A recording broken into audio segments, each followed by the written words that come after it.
I guess just quickly, any updates on Shemi and Bobby in terms of ability to practice? Neither of them practiced. Are you thinking either of them will be ready for opening night? No. I mean, I guess you've been in that situation with them these last few weeks. It kind of alluded to it post game the other night. So just, I guess, I know you'd like to have them, but rolling into the opener, at least some comfort level with who you do have, the lineups you've had that have played together. Yeah, no, I mean, it's. I think we've talked about the depth of the roster, the continuity of the roster. So, hopefully both those things help us while, a couple guys are just working their way back. And, it's an NBA season. You're probably going to have this at different points, and everybody's going to go through it, and we're not any different. So, we just got to be ready to go to work, have another practice tomorrow and be ready to play on Tuesday and then get into the season. And, but yeah, there's lots of, I think good depth and good, options for us to kind of play games and get going. On media day, you were asked about your experience in San Antonio defending a title. And you had said you have to acknowledge and embrace some things will be different as a NBA champion. Specifically for Tuesday, is there anything different in your routine or run up to the event of banner night, ring night? Like, I mean, I don't know if there's more internal media or there's different things just you and the guys have to do to, I don't know, is there any difference in these couple of days of being ready for that, I guess? I don't think, a ton in the next couple days. The day of the game, just talking with one of the assistants, and I think it's like a 6:30 tip, and that's kind of an unusual time. And do you do shoot around? Do you not do shoot around? And things like that. And, the re-warm up and guys, so there's, some things that'll be a little bit different that we got to figure out, how we manage each day. But it's as much just, it's a little bit of an unusual tip, and you got to, go through, a little different warm up type stuff. But, the shoot around, the prep, the game plan, all that stuff will, all be the same. You and this team, I don't think are afraid of sharing emotions. That's always been something that I think you guys do.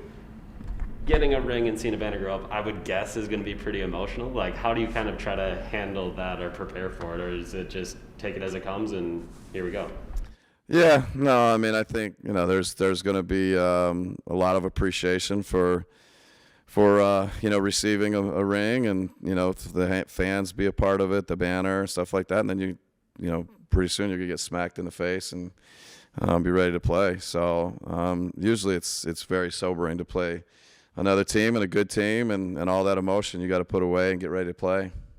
Grayson was just talking about how being around this team now for a couple weeks, it doesn't feel like anyone carries themselves like, oh, we're the champs or anything like that. As a coach, do you take pride in that hasn't kind of occurred with this team here in training camp? I mean, we've been talking about, I think the focus has been good, the effort's been good. I think there's a humility that is probably laced in his answer, and, the way Giannis and Chris and Drew and hopefully, everybody handles themselves. And, I think it's a good characteristic to have. And, there's a work ethic, but there's also, I don't think anybody takes themselves too seriously. And, they're getting ready to play, and they enjoy being around each other. And they've been doing this a long time, and, it feels like we're getting ready for a regular season. With no Bobby and Shemi, those were that's your big depth. So is it just a matter of being comfortable going smaller? Just kind of how do you approach that? Because those are...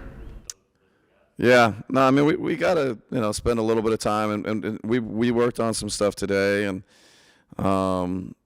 just to see, how we can manage it. And, Thanasis, I think, has been somebody who's been really good for us when we've needed him to be. And, I think Sandro, as a young player, has shown that, he can play and function with us. And, so I think there's, a few different things we can do. And, we're going to miss Bobby and Shemi for sure, and that depth in those positions. But, I think we have, some good options. You've been asked about, or you talked about Kyrie since that whole thing came down? No, we haven't really talked about it, and I do think, it's I've either been asked directly a little bit about it or indirectly. So I guess no and yes. I mean, I wouldn't ask what you would do if that was a situation facing you, but if he's going to be gone for a year or a half or whatever, what's the impact, do you think, on the NBA, on the East, on everything? Well, I mean, just from a playing perspective, he's an elite player in our league. He's very special what he brings to the game. The skill level is just off the charts, and so they've got a ton of talent, without him. But then you add him to it, it's just that's what every team's trying to do: build a roster with a lot of great players, and he's a great player. So, I think there's a real what he brings to the court is significant. So, the NBA, it's I think he's a big part of it. Those elite guys are part of it, and a lot of respect for him. And so, I think at the end of the day, if you're competitive, you want all the best players to be healthy and playing and participating, and it's good for our fans. It's good for our sport. You want to play the best, and in our case, hopefully beat the best. Anytime those guys are missing, whether it's injury or he's not vaccinated in this case, it's a little bit of a knock, or it's not the most ideal for our league. But a lot of respect to all the players. They have choices that they have to make, and past that, I don't think I have that much more thought on it. Last question, a great one. What's your impressions from Yorgos so far?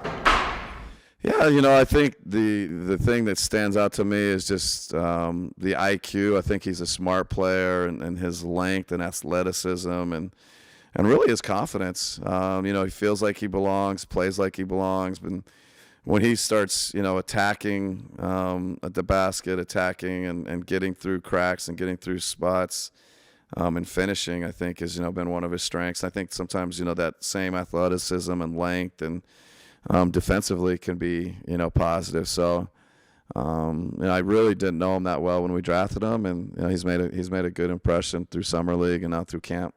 What he has to do in order to be a rotational player for you?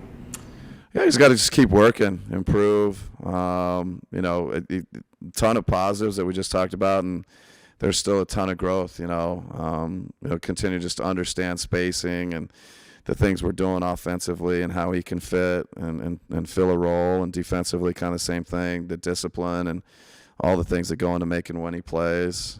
Continue to work on his shooting, things like that. So, but we're excited about working and growing him, developing him.